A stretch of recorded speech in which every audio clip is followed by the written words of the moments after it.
नेताजी के साथ 18 घंटे। हमारे इस खास शो के तहत हमारी टीम पहुंची उत्तर प्रदेश के डिप्टी सीएम केशव प्रसाद मौर्य के घर। सुबह सुबह केशव प्रसाद मौर्य प्रचार के लिए निकलने के लिए तैयार थे। भारतीय जनता पार्टी लोकसभा चुनाव के चुनावी अभियान में जुटी हुई है। जो सियासी दिग्गज हैं वो लगातार चुनावी प्रचार अभियान में जुटे हैं।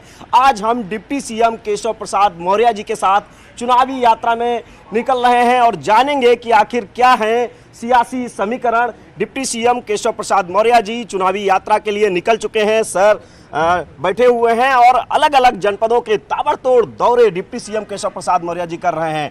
आज इस चुनावी यात्रा में हम जानेंगे कि भारतीय जनता पार्टी की क्या जमीनी हकीकत है। केशव मौर्य के साथ हम भी उनके साथ सभा स्थल के लिए निकल पड़े। केशव प्रसाद मौर्य रोज कई सभाओं को संबोधित करते हैं, कार्यकर्ताओं के साथ बैठक करते हैं। उनके बिजी शेड्यूल के बीच हमने कार में उनसे चर्चा की।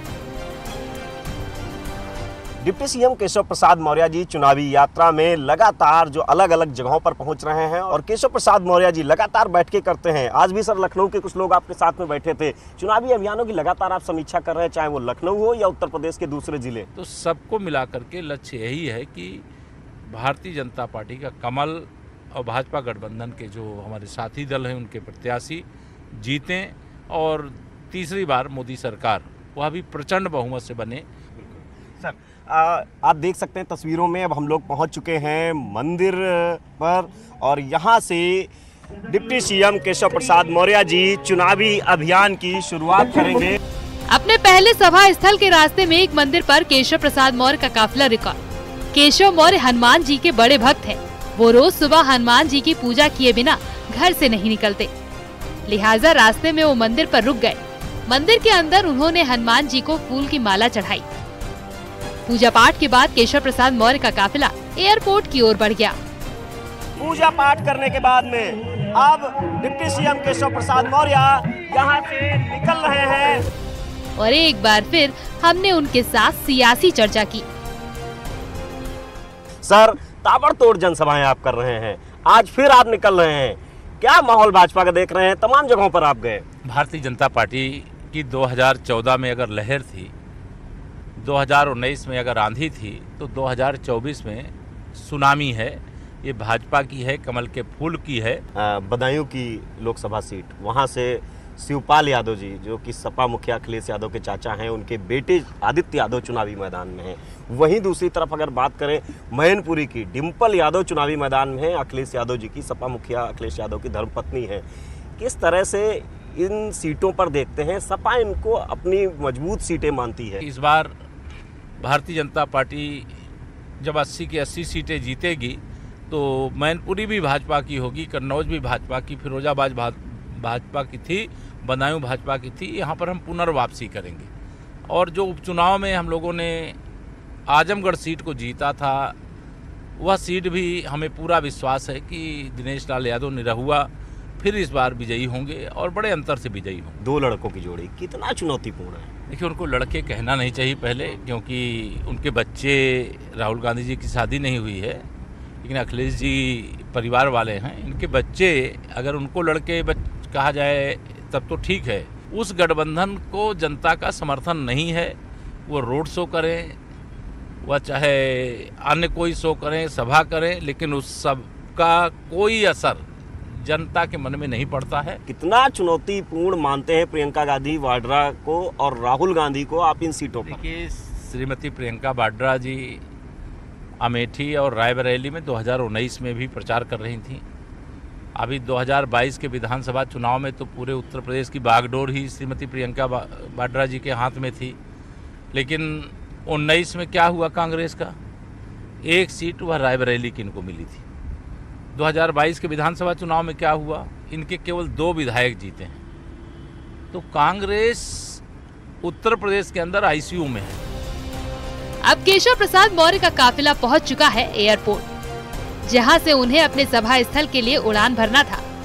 सर कहां चल रहे हैं, क्या कुछ कार्यक्रम है और क्या भारतीय जनता पार्टी की जमीनी हकीकत है? 2 लोकसभा क्षेत्रों का आज मेरा दौरा है और जिस प्रकार से लोगों का समर्थन मिल रहा है, जैसा एक उत्साह देखने को मिल रहा है, उसे देख करके एक अलग प्रकार के आनंद की अनुभूति होती है कि जब हमारी पार्टी 2 सांसदों वाली पार्टी थी वह दिन, और आज हमारी पार्टी 300 पार वाली है वह दिन। अब 370 पार का लक्ष्य लेकर के चुनाव के मैदान में है, और हमें पूरा विश्वास है कि 2024 की इस लोकसभा चुनाव में जो लक्ष्य पार्टी ने रखा है, आदरणीय प्रधानमंत्री जी ने रखा है, उसके लिए समर्थन देश की जनता का मिल रहा है, उसके लिए परिश्रम हमारा पार्टी का कार्यकर्ता कर रहा है, और उसके लिए परिश्रम हमारा सर्वोच्च नेतृत्व जो माननीय मोदी जी, माननीय अमित शाह जी, माननीय जेपी नड्डा जी सहित सभी राष्ट्रीय नेता कर रहे हैं।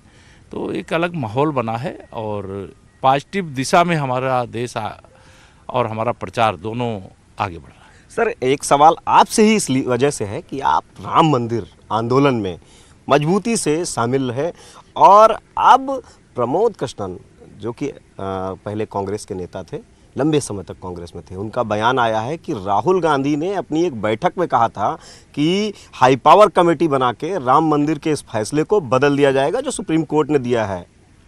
एक बहुत गंभीर आरोप है और गंभीर विषय है, और मैं न्यूज़ 18 के माध्यम से कांग्रेस नेतृत्व से, कांग्रेस के पूर्व राष्ट्रीय अध्यक्ष श्री राहुल गांधी जी से ये पूछना जरूर चाहूँगा कि वो बतावें देश को, क्या भगवान श्री रामलला के जन्मस्थान पर बने हुए भव्य मंदिर को हटा करके वहाँ आक्रमणकारी बाबर के नाम का ढांचा खड़ा करेंगे?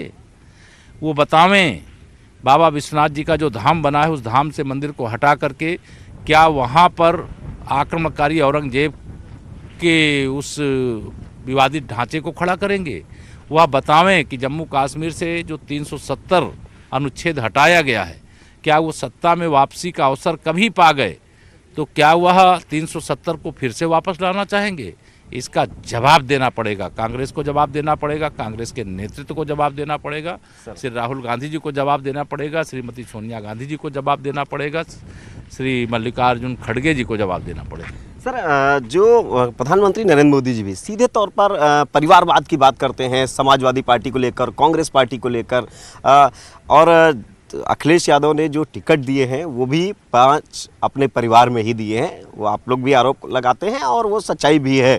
तो किस तरह से देखते हैं, और ऐसे में यादव वोट बैंक को आप इस क्या लग रहा है ये यादव वोट बैंक कुछ सेंध लगा पाएंगे आप लोग? हम सबका साथ सबका विकास माननीय प्रधानमंत्री जी के नेतृत्व में, उनके मार्गदर्शन में कर रहे हैं, सबको सम्मान और सबको स्थान देने का भी काम कर रहे हैं। समाजवादी पार्टी एक परिवार की पार्टी हो गई है। मेरे प्रधानमंत्री जी सबका साथ सबका विकास, और श्री अखिलेश यादव जी से पूछो तो कुछ का साथ परिवार का विकास, कुछ का साथ गुंडों, अपराधियों, माफियाओं का विकास। तो सपा परिवारवादी पार्टी है, कांग्रेस परिवारवादी पार्टी है, राष्ट्रीय जनता दल परिवारवादी पार्टी है, जो उद्धव जी की शिवसेना वो परिवारवादी पार्टी है। देश के अंदर परिवारवादी पार्टियों की सूची बनाओ तो एक तरफ से परिवारवादी पार्टियों की एक लंबी सूची है। ये आरोप सच है। देश को अगर आगे ले जाना है तो ये परिवारवादी दलों की मानसिकता से बाहर निकलना पड़ेगा। अगर किसी परिवार का एक सांसद बन जाए, कोई और काम कर रहा है, पार्टी में कोई जिम्मेदारी निभाए, वो तो ठीक है, लेकिन अगर कोई पार्टी सत्ता में है तो देश में सरकार बनेगी तो प्रधानमंत्री उन्हीं का बनेगा, प्रदेश में बनेगी तो मुख्यमंत्री उन्हीं का बनेगा। अगर श्री अखिलेश यादव जी को मौका मिलता तो जिस प्रकार से भाजपा ने, हम अगर देखें मध्य प्रदेश में मोहन सिंह यादव जी वहाँ पर मुख्यमंत्री बनाए गए, हरियाणा में देखें तो नायब सिंह सैनी जी वहाँ मुख्यमंत्री बनाए गए, अगर आप राजस्थान में देखें तो भजन लाल शर्मा जी वहाँ मुख्यमंत्री बनाए गए, उत्तराखंड में देखें तो वहाँ पर पुष्कर सिंह धामी जी मुख्यमंत्री हैं, उत्तर प्रदेश में योगी आदित्यनाथ जी मुख्यमंत्री हैं। लेकिन अगर इनको ऐसा कोई अवसर मिल जाए तो एक राज्य के मुख्यमंत्री अखिलेश जी होंगे, दूसरे राज्य के प्रोफेसर रामगोपाल यादव जी होंगे, तीसरे राज्य के शिवपाल यादव जी होंगे, चौथे राज्य की श्रीमती डिम्पल यादव जी होंगी। मतलब ये परिवार से बाहर निकल ही नहीं सकती, इनकी सोच ही नहीं परिवार के बाहर की। लेकिन सर, ये लोग तो कह रहे हैं कि जब 4 जून को नतीजे आएंगे तो भारतीय जनता पार्टी का ये जो मिशन 80 उत्तर प्रदेश में जो नारा है, 400 पार का नारा है, ये सब धरा रह जाएगा। ये तो हार का चौका लगा चुके हैं श्री अखिलेश यादव जी। 2014 ये सत्ता में रहते हुए हारे, 2017 सत्ता में रहते हुए हारे, 2019 का चुनाव सपा बसपा के गठबंधन के बावजूद भी हारे, 2022 का चुनाव 400 से ज़्यादा सीटें जीतने का दावा किए, उसके बाद भी हारे। 2024 का भी जब हार जाएंगे तो फिर नया नारा गढ़ेंगे। बिल्कुल। सर आइए चलते हैं आप के साथ में। दूसरा सर जो सबसे अहम सवाल है, ये बसपा भी चुनावी मैदान में है। सपा कांग्रेस की सिर्फ बात हो रही है एनडी गठबंधन की, बसपा को किस तरह से देख रहे हैं? सपा बसपा कांग्रेस, सपा को हम समाप्तवादी पार्टी, बसपा को बिल्कुल समाप्तवादी पार्टी, कांग्रेस को भ्रष्टाचार की अम्मा, जो अम्मा की भी अम्मा है, ऐसी पार्टी कहते हैं। इसलिए इन तीनों दलों से मुक्ति का यह यज्ञ है और इस यज्ञ में वोट रूपी जो आहुति है मतदाता डालें और मजबूत भारत के लिए, एक मजबूत सरकार के लिए, एक मजबूत प्रधानमंत्री माननीय नरेंद्र मोदी जी को तीसरी बार बनावें, ऐसा सबसे अपील करते हैं। तो ये डिप्टी सीएम केशव प्रसाद मौर्य जी हैं, चुनावी यात्रा में निकल रहे हैं, तस्वीरों में आप देख सकते हैं। और भारतीय जनता पार्टी के स्टार प्रचारक हैं और केशव प्रसाद मौर्य जी भारतीय जनता पार्टी के प्रदेश के अध्यक्ष भी रहे हैं, दिग्गज नेता हैं भारतीय जनता पार्टी के, और तमाम विक्ट्री का साइन केशव प्रसाद मौर्य जी दिखा रहे हैं।